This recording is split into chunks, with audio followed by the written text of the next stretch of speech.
Now, when we talk routing, AWS, there's certain contexts that AWS uses the word routing in. And right now, we're going to talk about the VPC context. So we're going to talk about route tables and something called a border gateway protocol. So you should already have an understanding about what routing tables are, that every VPC has an implicit router and it has a main routing table, and you can modify that main routing table or you can create new route tables. Now, each route table has a local route for the seeder block that's assigned to that VPC. And an important thing to remember here is the most specific route wins. Let's take a look at some examples. This could be a standard routing table. You see your 10.0.0.0/16, that's your seeder assigned to the VPC. That's your local route. Then we have a 192.168 network that's going to a VPC or a VPN gateway. Then we have our default route to our NAT gateway. And I wanted to bring your attention to the prefix list that's on our route table there at the bottom. Now, this entry is set up when you create an endpoint for your VPC. And if you remember endpoints, these are the private link network things. And it can be for an AWS service or it can be from a marketplace partner. And this prefix list is just a predefined mapping of all the IP addresses for that particular service. So it kind of acts as a sort of intercept to route the traffic that would normally go out through the default route, in this case, the public internet. And it just routes it through this VPC endpoint connection, which rides on the AWS network. So let's take a look at some addresses and see where they would route us. So if we need the destination 10.0.45.34, well, that's in our local seeder, and so that's just going to route via our local target.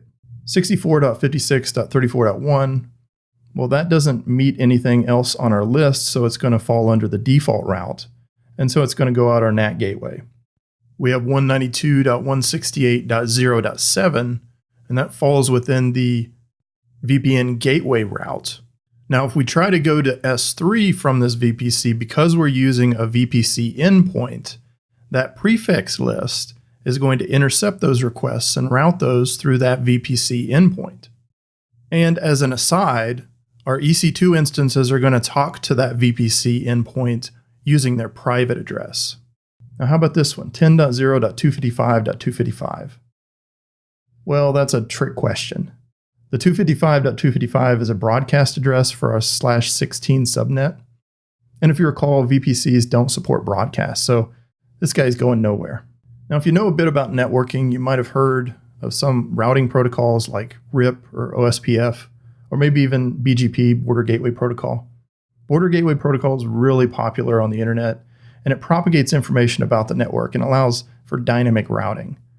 Dynamic routing meaning that I can choose different paths depending on the availability or the weight of a certain path.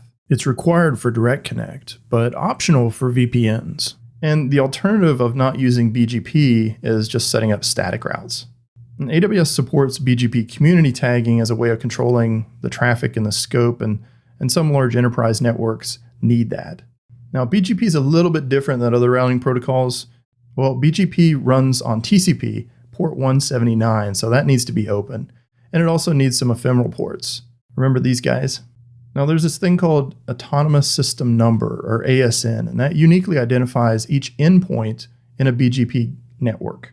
And you can assign different weights to routes in that network, and the higher weight is the preferred path for outbound traffic.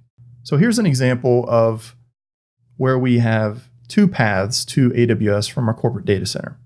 We have a VPN connection, and we have a Direct Connect connection. So let's say we wanted to cut over to the Direct Connect connection.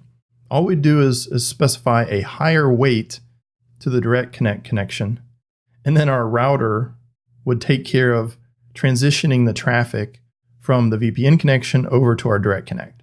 Now, keep in mind, we're still keeping the VPN connection in our routes, but we're giving it a weight of 100. So under normal conditions, it's not going to get any traffic, but it kind of serves as a backup. So if our Direct Connect goes down, then our traffic's just going to automatically route over our VPN connection.